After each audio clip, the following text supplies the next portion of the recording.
ang pangutana nini tinuod ba ni? Kay matud pa nila wa na kuno kinahanglan ang relihiyon. Kundi relasyon na kuno.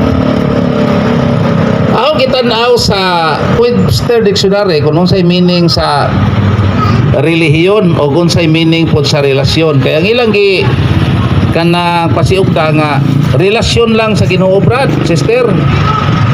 Luwas na ta, mora na gikinahanglan, mora kuno na requirements. Unya ako naman ning napakli-pakli ning Biblia, wa man di gibutang dito nga ang atong gikinahanglan nato aron ta makaadto anang kinabuhing dayon nga mao nang paraiso sa langit.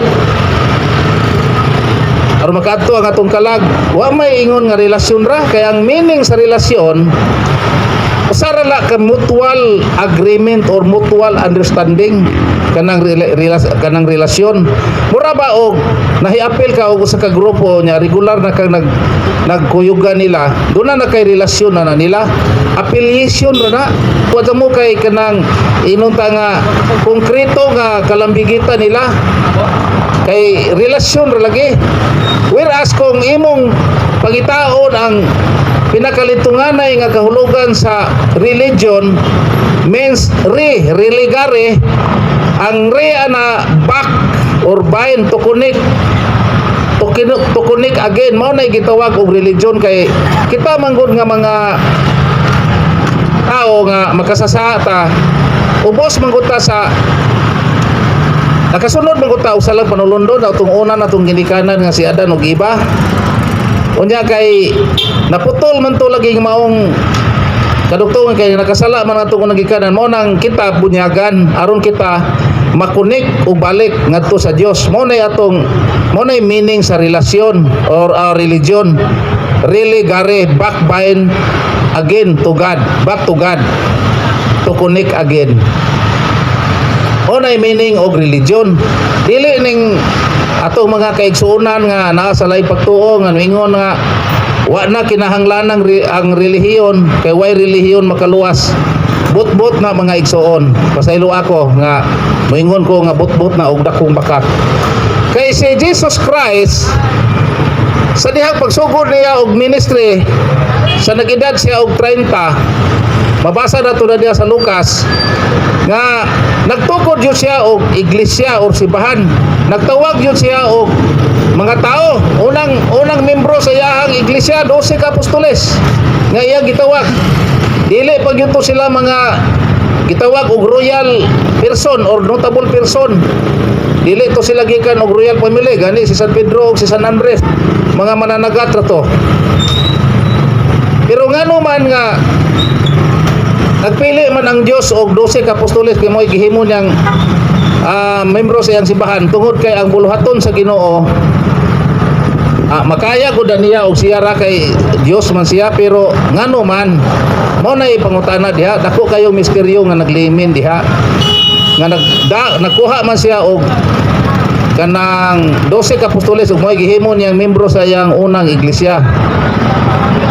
So mga igsoon, doon na gyoy kanang pundok nga gitukod ang atong Ginoo.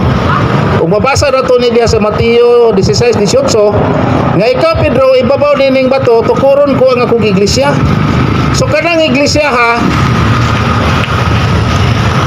wa na mawa dinis kalibutan na nag-exist na ug mao kana ang ato ang pangitaon karon.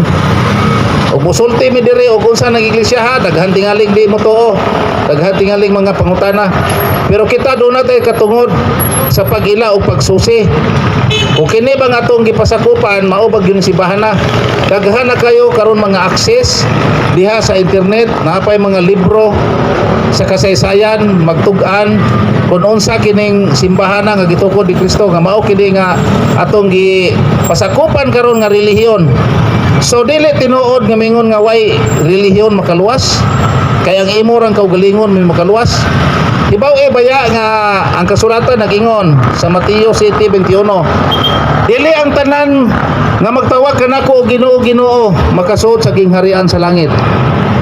Gani sa sunod nga verses ana giingnan pa na sa Dios nga pahawa kamong mga makasasala, wa ko magkaila ninyo. Ay daghan karon nagpatuo nga Ay kuno naanak kuno sila relasyon sa Ginoo, sila luwas na. Ang pangutana ni karon kay sa Biblia, ang Dios man ang maghukom. Unya hukman ang tao, human man sa atong kamatayon. Matubang man tanya dana Roma 2:6. Unya kaya sila naghukom-hukom naman nga luwas na, unsaon man na nato. Kana usa na ka dakong baka kung usa ka dakong pagpangilad kay aron po ang atong mga igsuon nga taphaw pod ang pagtuo kulang sa kahibalo panagsara pod mo simba muray simba og birthday